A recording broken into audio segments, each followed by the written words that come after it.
महाराज मनु ने एक ग्रंथ लिखी थी, जिस ग्रंथ को आज भी हम जानते हैं। इस ग्रंथ का नाम है मनुस्मृति, स्मृति ग्रंथ है। और मनुस्मृति संविधान है मुख्य रूप से। ये मनु जी वही हैं जिनसे मानव का जन्म हुआ, जिनकी संतान हम सब हैं, वही मनु जी। महाराज मनु राज्य कर रहे थे और उनकी महारानी शतरूपा धर्मशील थे, आचरण उचित था, सब कुछ ठीक था। जब चौथापन आया तो महाराज मनु ने सोचा कि पूरा जीवन तो सारी व्यवस्थाएं करने में निकल गया, भगवान का तो भजन हो ही नहीं पाया। अब देखिए, जब आपके पास बहुत कुछ है तो कुछ छोड़ना बड़ा मुश्किल होता है, और जब आपके पास बहुत कुछ है तो सब कुछ छोड़ना तो और कठिन है। सब कुछ छूट जाएगा तो फिर वही बात की अहंकार आ जाएगा कि अरे तुम हमको क्या खिलाओगे, हम अपना उतना छोड़ के आए हैं। ये बात अभी बनी है तो आप शरीर से छोड़े, मन से कहाँ छोड़े हैं। और जब तक मन से त्याग नहीं तब तक त्याग कैसा है। मनु जी और शतरूपा जी अपना राज्य काज सब कुछ छोड़ के आ गए। ऋषियों के तीर्थों के दर्शन कर रहे हैं। ऋषियों ने उन्हें कहा कि आप भगवान नाम संकीर्तन करिए। मनु जी और शतरूपा जी लग गए। वो था अलग युग और ये है अलग युग। यहाँ हमें सब कुछ छोड़ के नहीं जाना है कहीं। कलयुग केवल नाम आधारा, सुमिर सुमिर नर उतरई पारा। केवल सुमिरन करते रहिए, भजन जप करते रहिए, काम करते रहो, नाम जपते रहो, भवपार से तो उतर ही जाएंगे। लेकिन क्या है कि मति ऐसी है कि भजन में लगती नहीं है।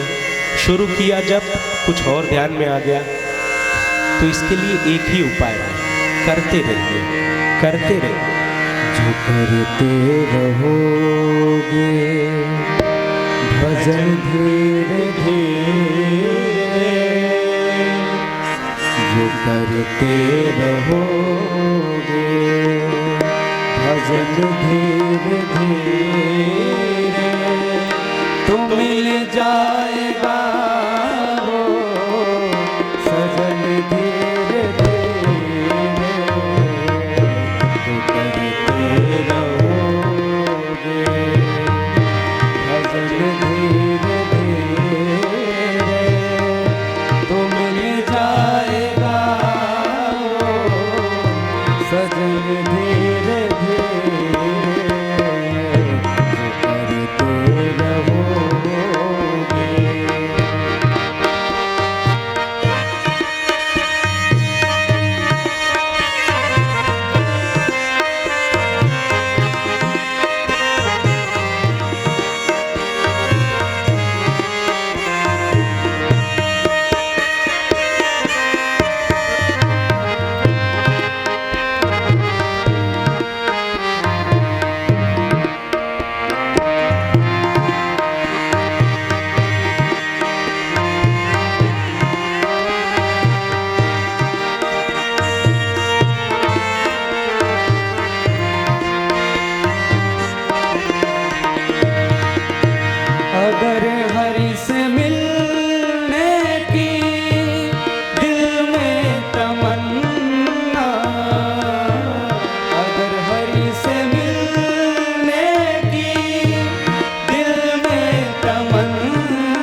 रहोगे।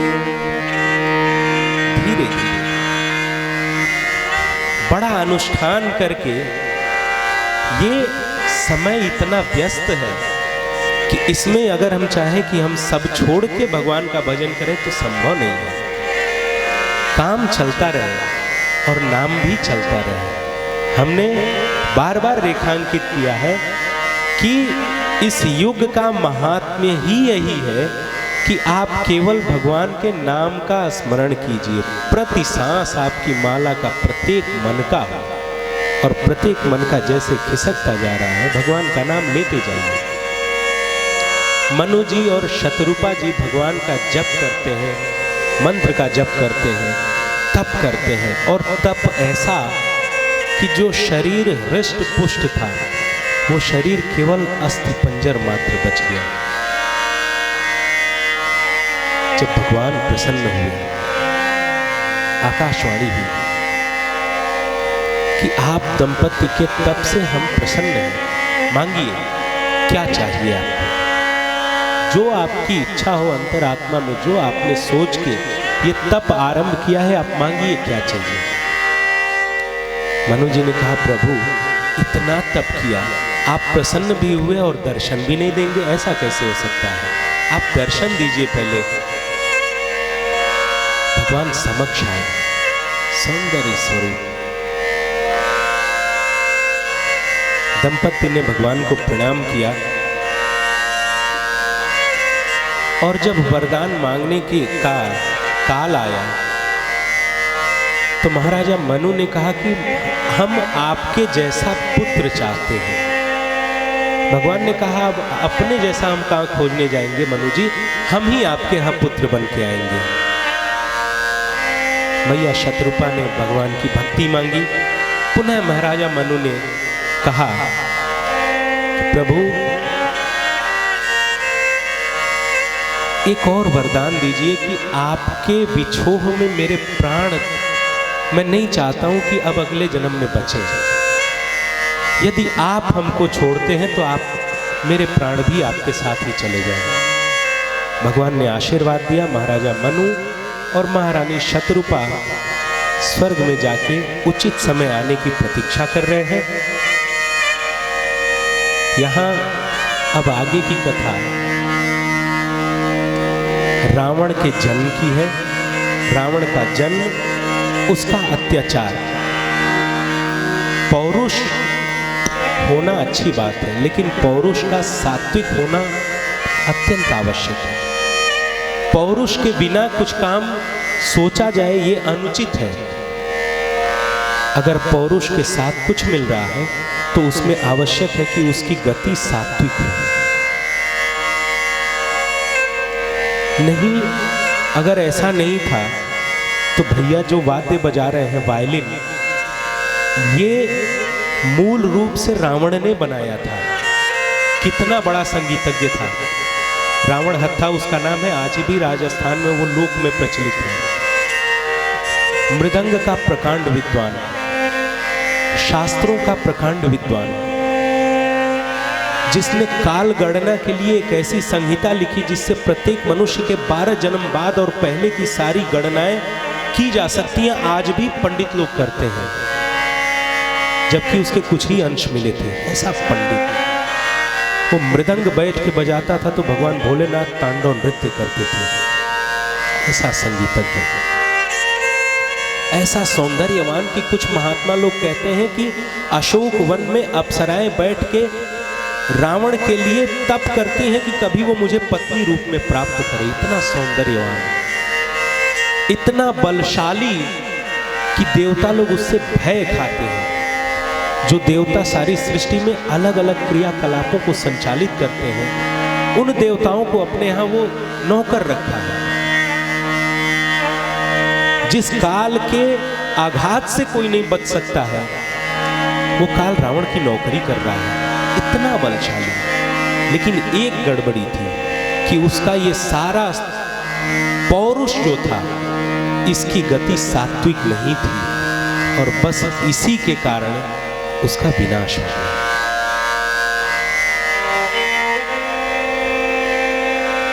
इसलिए आवश्यक है कि उसकी हमें जो भी हमें पौरुष करना है, हमें अपनी कसौटी पे उसे उतारना पड़ेगा कि ये हमारा तात्कालिक हित कर रहा है या हमारे धर्म के अनुसार है, हमारे जीवन धर्म के अनुसार है।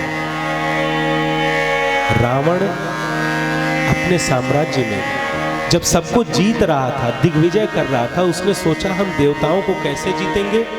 तो देवताओं की शक्ति क्या है कि जप, योग, वैराग्य, तप, मख, पूजा, इन सब से उनको शक्ति मिलती है। हम अपने साम्राज्य में सब बंद करा देंगे।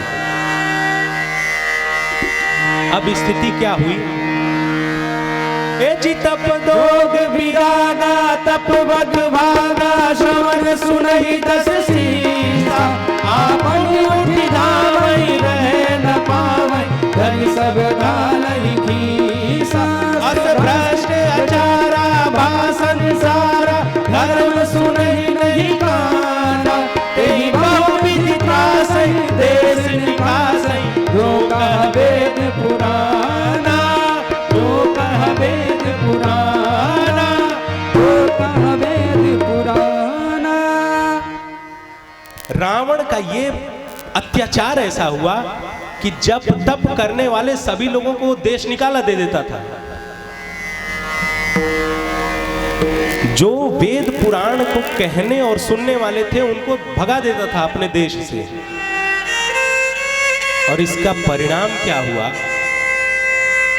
कि पूरी सृष्टि में दुष्ट, बाढ़े, खल, चोर, जुआरी, ये सब बढ़ गए क्योंकि शासन से इनको प्रोत्साहन प्राप्त था। और जितने सात्विक कर्म करने वाले थे सबको मारा जा रहा था, देश से निकाला जा रहा था, तो इनकी संख्या कम हो गई। जो परिस्थिति बनी, इस परिस्थिति से देवता तो परेशान थे, बहुत परेशान थे, बहुत विचलित थे, क्योंकि सृष्टि का कर्म ही इधर उधर हो गया था, सब रावण के अनुसार निर्धारित होता था। पृथ्वी इसलिए परेशान हो गई। ब्रह्मा जी से मैया धरती कहती हैं गाय रूप में कि हे प्रभु, हमारे ऊपर इतने वृक्ष हैं, इतनी नदियां हैं, इतने पर्वत, पठार, पहाड़ हैं, उनका बोझ मुझे नहीं लगता है। बोझ किसका लगता है? कि जो परद्रोही है। एक परद्रोही मुझे इन सबसे भारी लगता है। और ये ऐसा समय आ गया था कि इस समय सब तो ऐसे ही थे। रावण का अत्यंत अत्याचार है। मैया धरती गाय का रूप धारण करके ब्रह्मा जी के पास पहुंचती हैं। सब देवता लोग पहुंचते हैं, सब मुनिगण पहुंचते हैं। ब्रह्मा जी सबको लेके भगवान शिव की ओर पहुंचते हैं, भगवान शिव के पास। अब यहाँ सभा लगती है कि भगवान को कहाँ ढूंढा जाए, कहाँ खोजा जाए, कहाँ मिलेंगे। बाबा भोलेनाथ पूछे कहाँ नहीं मिलेंगे, भगवान कहाँ नहीं मिलेंगे। आपका प्रेम जहाँ होगा भगवान वहीं प्रकट होंगे। सब लोग मिलकर भगवान की विनती करते हैं, उनकी स्तुति करते हैं। आइए हम सब भी जो छंद है उसके माध्यम से भगवान की स्तुति करें। जय जय सूर्यनायक, जन सुखदायक, प्रणत पाल भगवंता, बोध जय हितकारी, जय असुरारी, सिंधु सुता प्रियकंता, पालन सुरधरणी, पदबुध करणी, मरम न जानहि कोई, जो सहज कृपाला, दीन दयाला, करहु अनुग्रह सोई। जय जय अविनाशी, सब घरवासी, व्यापक परमानंद,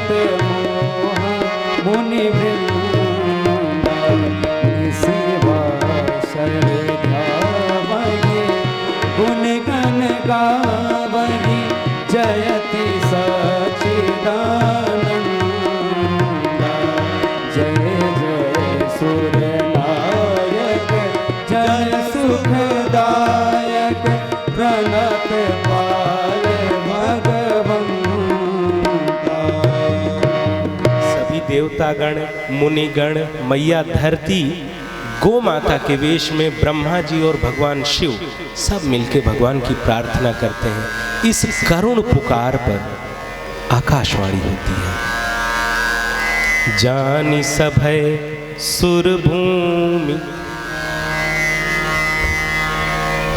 सुर भूमि को भयभीत जानकर भगवान की आकाशवाणी होती है। भगवान कहते हैं, जन डर पाहु मुनि सीधे सुरेसा, जन डर पाहु मुनि सीधे सुरेसा, तुम्हें लागे धरी नर देसा, तुम्हें लागे धरी हम नर देसा। अकेले नहीं आएंगे, अंसन सहित मनुज अवतारा, अंसन सहित मनुज अवतारा, लेहो दिन कर बंश उजारा, लेहो दिन कर बंश उजारा। आकाशवाणी होती है। भगवान कहते हैं, देवतागण आप निर्भय हो जाइए, मैं आ रहा हूं, अकेले नहीं आऊंगा, अंशों के साथ आऊंगा, अनसन सहित मनुज अवतारा, मनुष्य रूप में अवतार लूंगा और दिनकर वंश में अवतार लूंगा। भगवान ब्रह्मा इस आकाशवाणी को सुनते हैं, सभी प्रणाम करते हैं। भगवान ब्रह्मा ने सभी देवताओं से कहा कि आप लोग बानर और बालू के वेश में भगवान की प्रतीक्षा करें धरती पे। सभी लोग कोई कोई अलग अलग वेश धारण करके जाता है। स्वयं ब्रह्मा जी जामवंत जी के रूप में जाते हैं, भगवान शिव हनुमान जी के रूप में जाते हैं। सभी अपने अपने अंश के साथ पहुँचते हैं धरती पे, भगवान की प्रतीक्षा करते हैं। अब यहाँ से कथा चलती है अयोध्या की। एक बार अयोध्या धाम की जयकार हम सब बोले, बोलिए अवध धाम की जय हो। अब अयोध्या का सौंदर्य सुनिए भैया से। हाँ भैया। अवधपुरी रघुकुल मुनि राहो, अवधपुरी रघुकुल मुनि राहो, वेद विदित तेहि दशरथ नामो, वेद विदित तेहि दशरथ नामो, अवधपुरी रघुकुल मुनि राहो, अवधपुरी रघुकुल मुनि राहो, वेद विदित तेहि दशरथ नामो, वेद विदित तेहि दशरथ नामो। अयोध्या है, अयोध्या में महाराज कौन है? दशरथ जी। वेद जिनको जानता है, जिनके साम्राज्य का वर्णन वेद करता है, ऐसे अयोध्या के महाराज दशरथ जी हैं। और इन दशरथ जी का साम्राज्य कैसा है?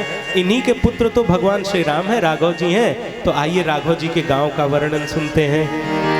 एक बार भूपति मन